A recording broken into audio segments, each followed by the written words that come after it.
Hello, my name's Gordon Kelly, and I've been a leading technology journalist for more than 10 years now. I'm here in cold but sunny Manchester to speak to Brother about research it's commissioned with 30 leading IT bloggers and journalists about the challenges facing SMEs in IT procurement. Phil, it's not really a level playing field for SMEs, is it, when you think about IT strategy, because enterprise often has dedicated IT departments to sort all this sort of thing out for them. Absolutely. Most SMEs or entrepreneurs, small businesses, are pretty much the entrepreneur and then all of the very, very basic things they need to run the business. They don't have the luxury of having somebody to sit and think all day long about IT strategy. And as a result, you get this if it ain't broken, don't fix it mentality towards IT. So ultimately then, a lot of SMEs, how are they setting it up? Are they doing it through friends, family? What's your research telling you?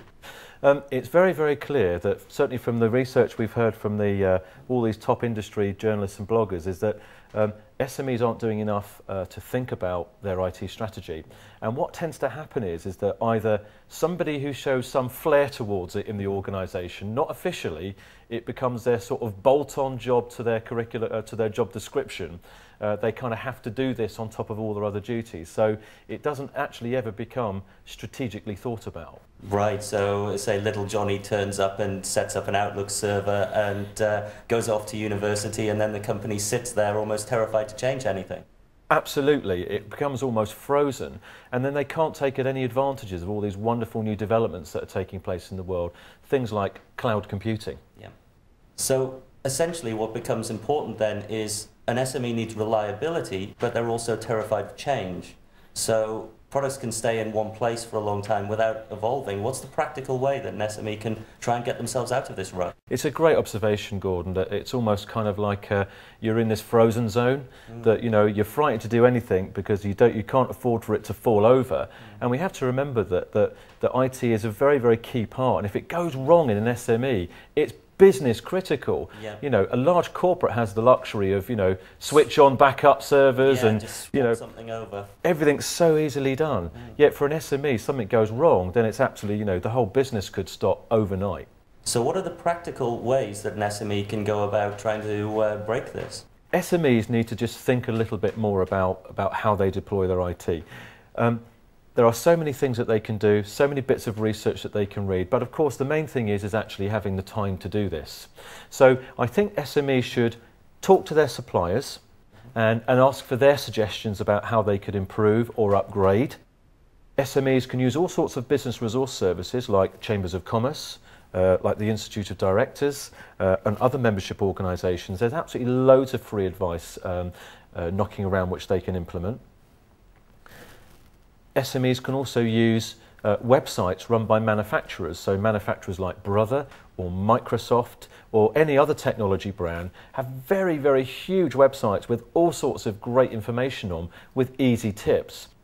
Aside from that, there's so many other internet sites out there which are set up to actually support SMEs, so not just on running your business, but actually running your business efficiently. So a good example might be like smarter.com, which actually just gives entrepreneurs general advice, and it can go from everything from your IT strategy right the way through to recruiting people.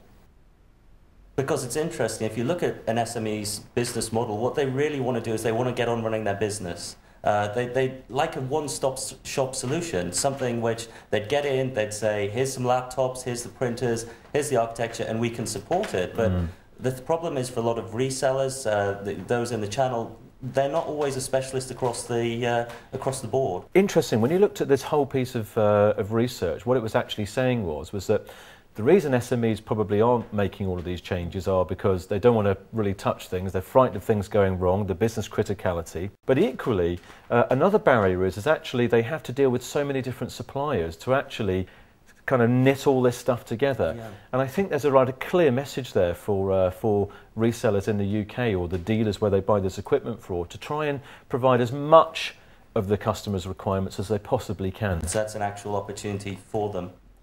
It's a real opportunity, I think, for the reseller channel to really expand their technical capability and their ability to supply other products and services, because it sounds like this is a cry for help from SMEs.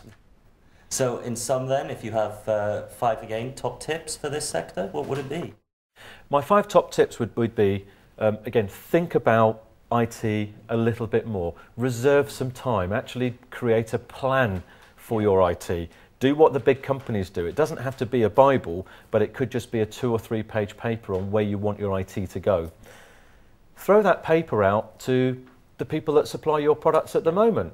Ask them to come back with solutions which actually would, I think, fundamentally give you the advantages that you need at low cost. Think about low cost, easy upgrades that you could possibly go down with servers. I would also recommend that people visit manufacturer websites. I mean, just some of the resources that we supply at Brother. I mean, you can have a live chat with one of our technical people online real time. You can email us, and we have, you know, automated email response systems. Even at 12 o'clock at night, could potentially come up with a resolution to one of your to a problem. You can contact us on Twitter. You can see our product videos on YouTube. So, you know, manufacturers are spilling over with educational pieces on how we can make your business run more efficiently.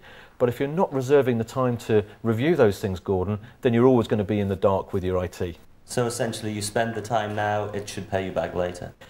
Absolutely. Time in is profit out. Phil, thank you very much.